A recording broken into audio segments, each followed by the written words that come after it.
खुदावन के मुकद्दस और बाबरकत नाम में आप सबकी सलामती हो।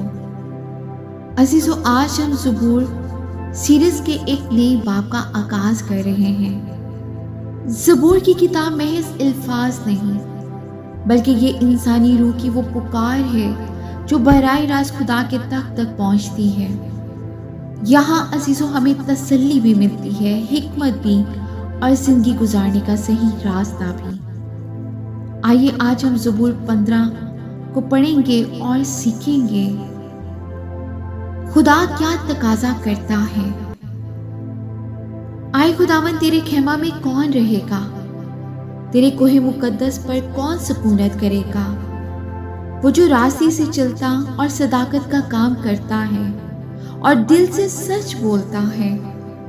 वो जो अपनी जुबान से बुतान नहीं बांधता और अपने दोस्त से बदी नहीं करता और अपने हमसाया की बदनामी नहीं सुनता। वो जिसकी नज़र में रज़ाइल आदमी हकीर है, पर जो खुदावन से डरते हैं उनकी इज्जत करता है। वो जो कसम खा कर बदलता नहीं, ख्वाह नुकसान ही उठाए। वो जो अपना रुपया सूद पर नहीं देता और बेगुनाह के खिलाफ रिश्वत नहीं लेता। ऐसे काम करने वाला कभी जुम्बश ना खाएगा। आमीन। कलाम खुदा के पढ़े, सुने और समझे जाने पर खुदावन की खास बरकतों खुदावन का शुक्र हो। अजीजों, आज हम ज़बूर 15 पर गौर करेंगे।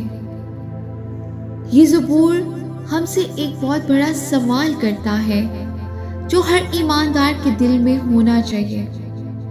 खुदा के हुजूर कौन ठहर सकता है? ज़बूर का आगाज इस सवाल से होता है कि आए खुदावन, तेरे खेमे में कौन रहेगा? तेरे मुकद्दस पहाड़ पर कौन सुकूनत करेगा? ये महज किसी जगह की बात नहीं, बल्कि खुदा के साथ गहरे और करीबी ताल्लुक की तड़प है। खुदा इसका जवाब किसी ज़ाहिरी रस्मो रवाज से नहीं, बल्कि इंसान के किरदार से देता है। अजीजों, वो जो रास्ते से चलता है, जिसकी जिंदगी में कोई दोगलापन या बनावट नहीं, सदाकत से काम करता है, जो अपने हर मामले और कारोबार में ईमानदार है, दिल से सच बोलता है, सिर्फ जुबान से नहीं, बल्कि उसका बातन और नीयत भी साफ है। खुदा की नजर में वो मकबूल है जो अपनी जुबान से गिबत नहीं करता, अपने पड़ोसी का बुरा नहीं चाहता और ना ही किसी की बदगोई करता है। एक सच्चा ईमानदार वो है जो खुदा से डरने वालों की इज्जत करता है। अजीजों, इस ज़बूर की एक बहुत गहरी और अहम बात यह है कि वो जो कसम खाए और चाहे नुकसान ही क्यों ना उठाए, बदलता नहीं है। यानी जो अपनी बात का पक्का है, खुदा उससे खुश होता है।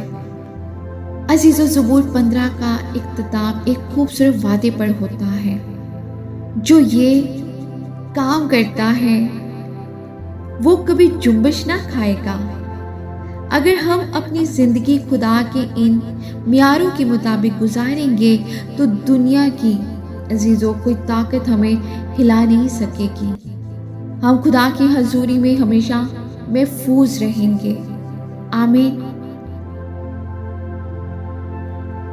आज के कलाम के वसीला से खुदावंद आपको और मुझे बरकत दे और हम सब कलाम के पढ़ने या सुनने वाले महज ना बने, हम कलाम पर अमल करने वाले बने। आमीन। आइए जीजो, खुदावंद की शुक्रगुजारी करें आज के खूबसूरत कलाम के लिए। आए काजो मुतलक खुदावंद, हम तेरा शुक्र अदा करते हैं कि तूने हमें अपने पाक कलाम के वसीले से जिंदगी की रोटी अता की। हम तेरा शुक्र अदा करते हैं कि ज़बूर 15 के जरिए तूने हमें अपनी हजूरी के मियार सिखाए। खुदावंद, हमें तौफीक दे कि हम उन बातों पर अमल करके तेरी हजूरी के लायक बन सकें। खुदावंद, इस वक्त हम तेरे हजूर इन तमाम लोगों के लिए इल्तिजा करते हैं जो बीमार और परेशान हाल हैं, आए शाफी मुतलक अपना मौजज़ाना हाथ बढ़ा और हर बीमार को तंदुरुस्ती और शिफा अता कर। जो लोग हाजतमंद हैं, उनकी ज़रूरियात को अपने ऐब के खजानों से पूरा कर। आए बाप जिनके दिल टूटे हुए हैं, उन्हें अपनी तसल्ली और सुकून बख्श। आए खुदा, हम अपने प्यारे मुल्क पाकिस्तान को तेरे हाथों में सौंपते हैं। हमारे मुल्क पर अपना फजल और करम नाज़िल फरमा। यहाँ अमन, भाईचारा और खुशहाली अता कर। हमारे हुक्मरानों को हिकमत दे और हमारे मुल्क को हर किस्म की बुराई और मुश्किल से महफूज रख।